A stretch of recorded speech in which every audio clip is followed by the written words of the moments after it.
Aloha and thank you for tuning in to This Is Now. I'm Dylan Encheta. First at noon, a 2-alarm fire burns through a home in Eva Beach. Take a look at some of the video that we just received into our newsroom. This was the scene along Ho'opio Street. You can see the towering smoke as bystanders looked on. HFD got the call just before 10 this morning. They rushed to the scene and it was promptly upgraded to a 2-alarm fire and more units were called in. We're still awaiting official details from HFD, but according to the owner who spoke to our crew on scene, no one was home when the flames began. A dog was on property, but it was seen running around and seemed to be okay. We will give you more information on this once we receive the official details from HFD. And we also have another update to pass along. Within the last hour and a half, we've received the mugshot of a woman accused of arson in a Nu'uanu house fire. Now, police identified her as 85-year-old Beverly Shimabukuro. The house went up in flames on Wednesday around 7:30 a.m. The investigation in this case continues.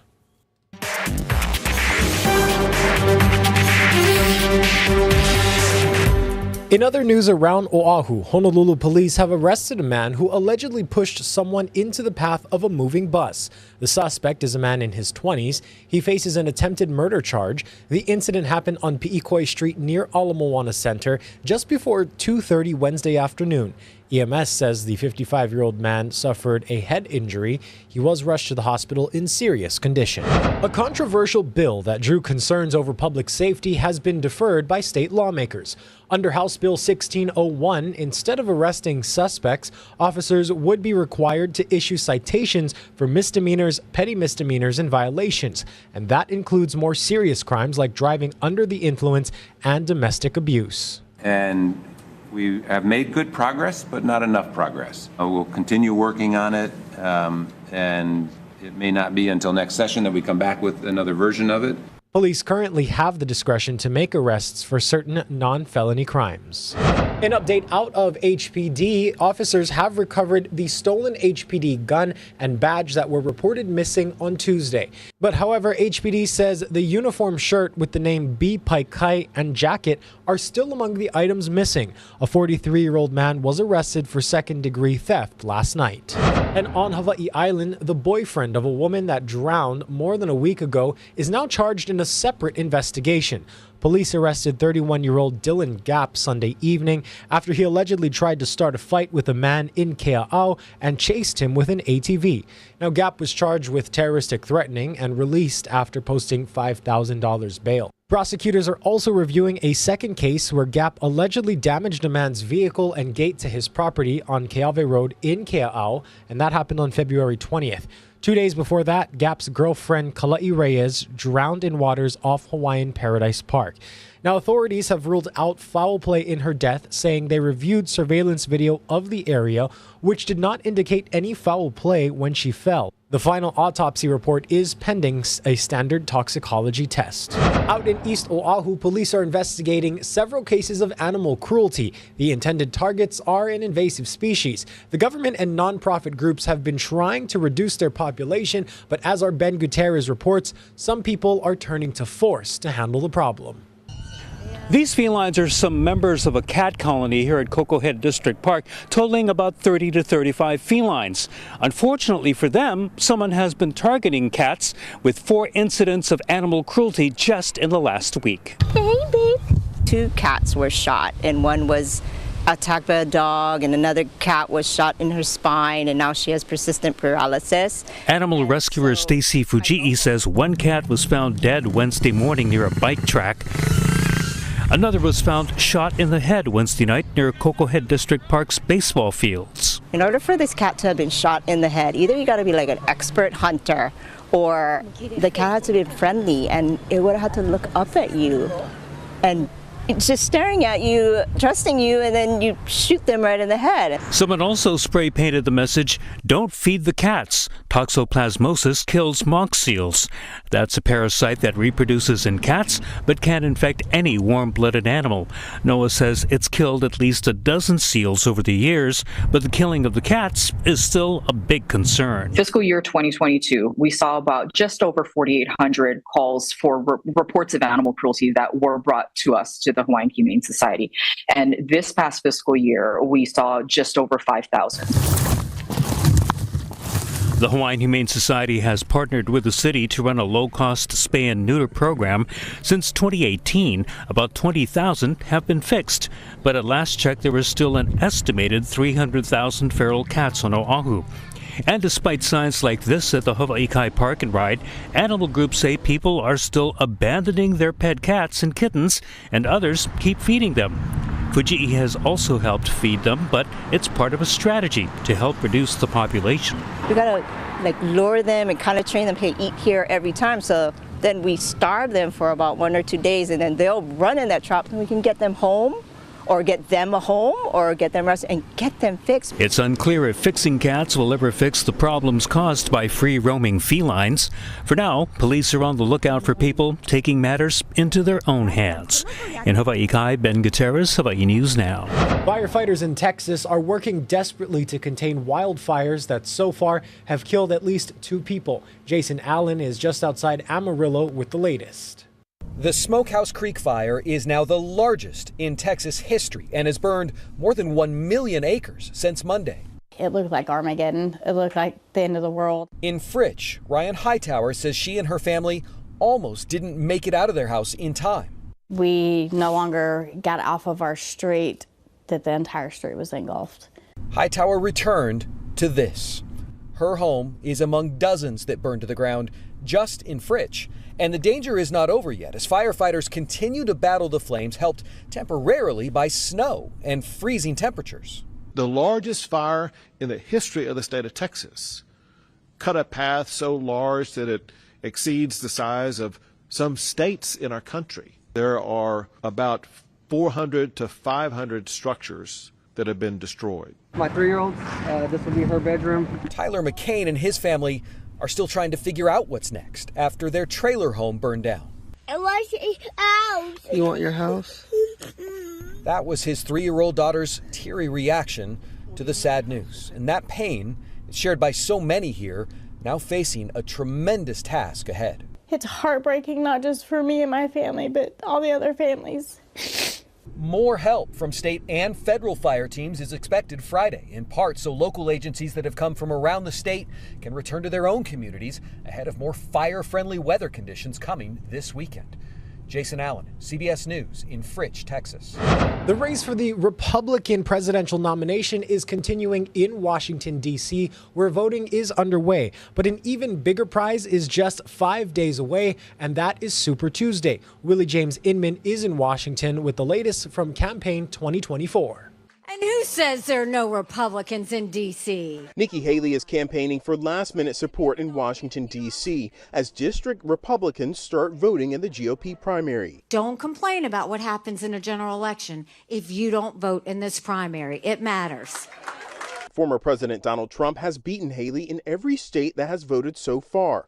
But the former UN ambassador has vowed to stay in the race through at least Super Tuesday, the 15 states that go to the polls next week. Nikki is still putting her message out there, and I support her message. Haley's campaign announced that it raised more than $12 million in February, helping her stay in the race for the foreseeable future. But she's way behind in the battle for delegates. A third of the delegates needed to win the nomination are up for grabs on Tuesday, meaning Trump could all but lock up the race with a big night. He released a video on social media Friday urging his supporters to vote. It's called Super Tuesday. It's big stuff, and it's the single most important primary day of the year. Polls show immigration is the #1 concern among voters right now.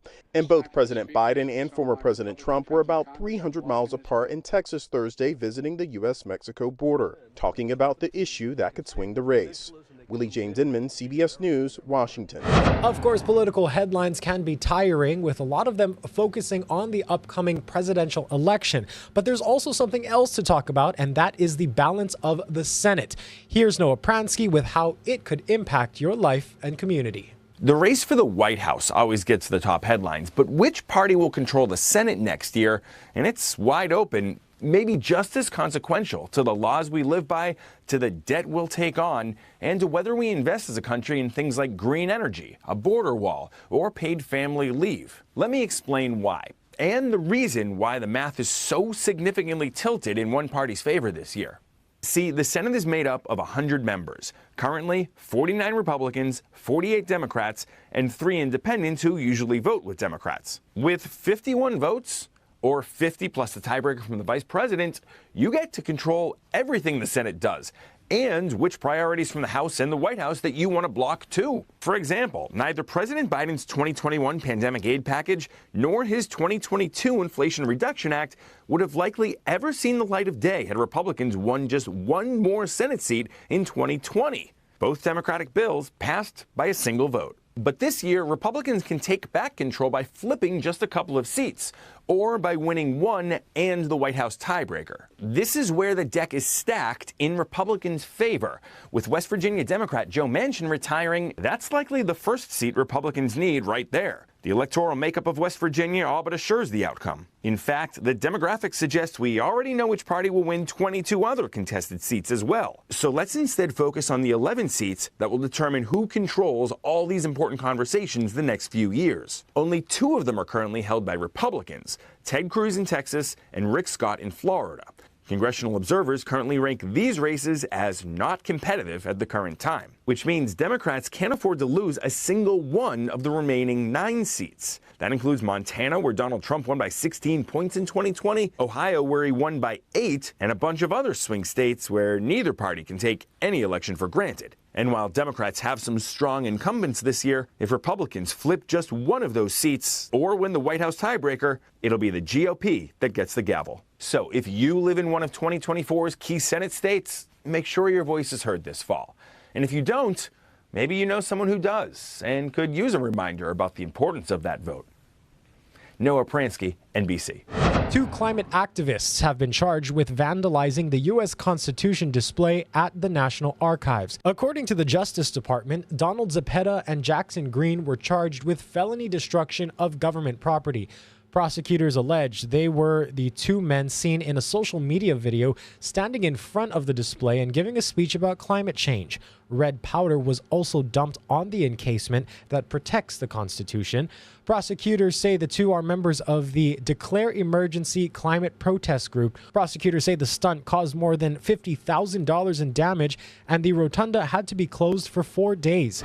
Now to the community's reaction on Maui after the county has selected the best site for the landfill to clean up all the Maui wildfire debris. Our Chelsea Davis reports. Some say it's a great idea because it's far away from any residential neighborhood. But others say it's so windy here in Pu'unene, they fear the wind could blow the wildfire debris to Kahului, Kihei, even to upcountry. At the county's weekly disaster recovery community update meeting in Lahaina last night, Director of Environmental Management, Shenagawa, announced their final decision for the permanent disposal site for the Lahaina fire debris. Central Maui landfill came in first. So that would be the location of the final site for the debris. As attendees clapped and cheered, Agawa explained how the Central Maui landfill ranked higher than the 2 other West Maui locations. Nearly 3,000 residents took the survey. Among the advantages, it was already planned for a future landfill, and it's away from homes, hospitals, and schools. Another key criteria is it's below the UIC line. The UIC line is the line that distinguishes drinking water and non-drinking water. If you're below that line, you're not affecting drinking water, which is the case here. Disadvantages include distance. 40,000 truckloads will travel more than 20 miles across the island, inevitably causing major traffic concerns. These South Maui residents I spoke with say the positives far outweigh the negative impacts. Everybody just lost everything, and you're pretty much taking the debris or what's left of their burnt down homes, their memories, you know. You can't put it at a facility that's close to home where they can see it. It's just going to be really hard for them to heal and recover from what happened, you know. So if they can bring it away over here and put it far, far away, you know, since they have to keep it on Maui, then this would be a better spot for them to take it to. It just makes sense. The county says they still need to acquire land to expand the Central Maui landfill and find funding. The county hopes to have it open by next year. Reporting in Pu'unene, Chelsea Davis, Hawaii News Now. Thank you so much, Chelsea, for that report. Let's send you live outside. This is a look towards townside here on Oahu, a beautiful Aloha Friday. Stick with us. Coming up after this short break, a look at island weather and sports coming up.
How's it on this Aloha Friday? The weather's going to be pretty nice today and tomorrow. We will have some windward and Mauka showers, but not a lot, although a disturbance is due in over the state starting on Sunday, and it's going to be sitting all the way through Tuesday. So Sunday, Monday, Tuesday, cloudy with a fair bit of shower activity, so heads up on that. We got a big storm down to our south, not going to impact our weather. We will see these windward and Mauka showers, but we're seeing fewer showers, and we're expecting fewer showers today and tomorrow before that juicy disturbance comes in on Sunday.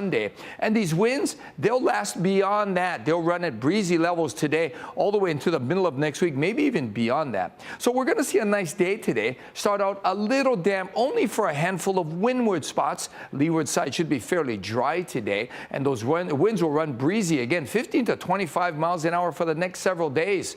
Surf's going to be rising today for north shores. They'll be coming up to 3 to 5. A bigger swell is due in over the weekend for northwest as well as south shores, so that wave machine will be in full swing. So again, it's going to be pretty nice today and tomorrow. Lots of sunshine, a few windward and Mauka showers, not a lot of rain. However, starting on Sunday, we're going to get a disturbance that comes in with more clouds, more showers, and those breezy trade-ins. Those windward and Mauka showers are going to be more frequent through Tuesday. Leeward sides will get some shower activity as well, and then drier conditions take over on Wednesday.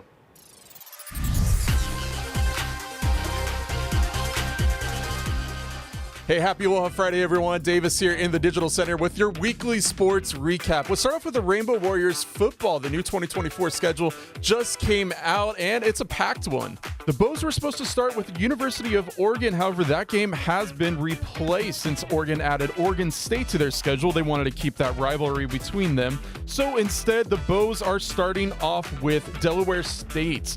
That's right, the Hornets are a good team. Last season, they did go 1-10. However, they do have a good rushing offense. So the Bows are going to have to play their best defense to play against this team. The Bows, of course, they do have a lot of returning guys. Braden Shager just recently came back. He once again had a more than 3,000-yard season with 26 touchdowns. They have star receivers, so we will have to see how the Bows do against this heavy Hornets offense. And we got to talk about last weekend. UH hosted a spring football game. It was the last time they were going to meet up for the spring, as there are a limited amount of practices the team can have in the spring. Majority of the starters didn't see the field like Braden Shager. However, we did see some of the younger talent come out, including newcomer Micah Alejado. There was a lot of hype around him, as he is one of the top quarterbacks in the nation. It was a huge gain for UH. So it was just amazing for fans to see these guys come out, see the future of the Bows. So a lot of excitement there for those guys. All right, we got to switch now to UH baseball, where they're off to a hot start and have had some impressive wins. The team is now 4-4, and we have to talk about last weekend's matchup against North Carolina State. At the time, North Carolina State was ranked 13th in the nation. It was a tough game between the two teams. North Carolina State ended up winning the series 2-1. However, UH did pull off a comeback game to win one of the series. They won 7-5, and it was just impressive overall. There is a lot of hype for this team as they did get that win. And new this week, everyone, Shohei Ohtani is off the market. That's right, he announced on Instagram that he is now married. That's right, in the post, Shohei said that he is now married to a girl that he has been with for 3 to 4 years. He did not identify her. However, he said that she was in Japan, but she has been in Arizona for spring training camp with him. So Shohei, one of the best players in baseball history. He is also known for having the biggest contract in sports history, $700 million for 10 years with the Dodgers. So overall, a very impressive player. Congrats to him for being married. And we'll have to see how he does in this upcoming season. All right, that does it, everyone, for my sports recap this week. Thank you for tuning in. And for more of the latest sports content, make sure to check out our H&N Overtime YouTube channel and podcast. Scan that QR code on the screen for more of the latest episodes. We just posted one this week. Thank you again for tuning in. Aloha.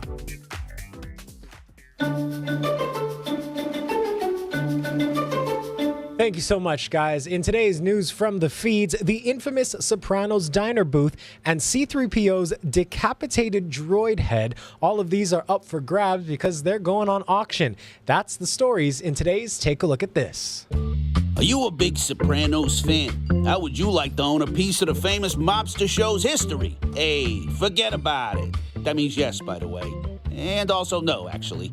It means a lot of things. Anyway, Holston's of Bloomfield, New Jersey is auctioning off the infamous Dinah booth when a long-running and beloved show met its literal end, culminating in a cryptic and divisive final shot at the titular family's patriarch.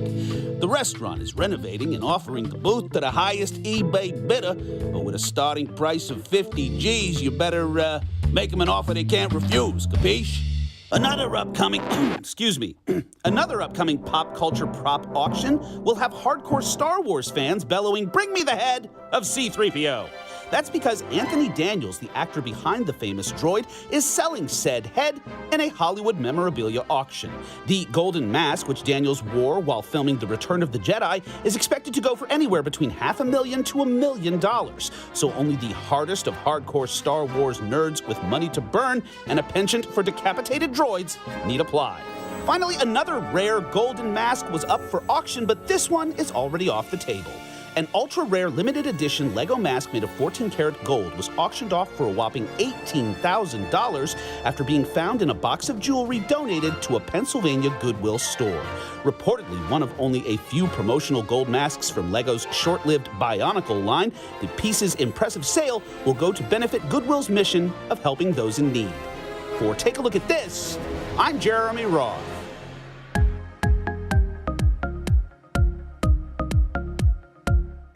A Lexington, Kentucky man's love for running has taken him all across the country, quite literally. Evan Leake shares his journey of completing marathons in all 50 states.